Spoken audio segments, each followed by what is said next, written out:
Hey everybody, so one of the purposes of the war on drugs is to supposedly attempt to diminish the amount of drug addicts in our country. Why then is Ibogaine a Schedule 1 substance? Ibogaine is a drug that has a massive potential for drastically reducing the amount of addicts on this planet. A Schedule 1 substance is a drug that apparently has no medicinal value whatsoever and has a high potential for abuse. Neither of these attributes describes Ibogaine in the slightest.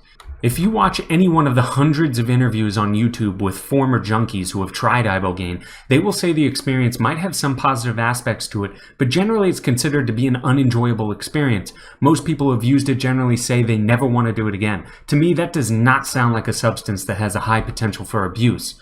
When you take Ibogaine, it's very hallucinogenic in nature. I can't speak to how it works, nor can I speak from experience as I've never used it, but I've heard it described as pressing Ctrl-Alt-Delete on your brain, and it allows you to effectively remove bad habits and detrimental behavior that you might be engaging in. It also has a highly beneficial side effect of completely preventing any opiate withdrawal symptoms. It's a very strange substance indeed, and it can be very dangerous if you don't know what you're doing or how much to use. But the same can be said for hundreds of other things that are readily available to us right now, so this cannot and should not be used as an excuse by the government to babysit us. Studying Ibogaine in a clinical setting is difficult because of its illegal status in the US, but it's been shown to have about a 50 to 80% success rate in treating addiction, whereas rehab and AA have approximately a 5 to 10% success rate. So 50 to 80% can easily be considered insanely effective.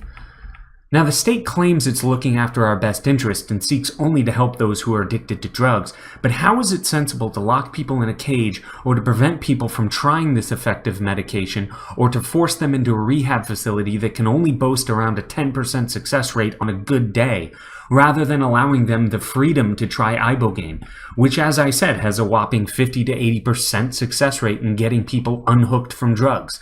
The state wants you to think they're there to help, but unfortunately, their only motive is to control and jail people.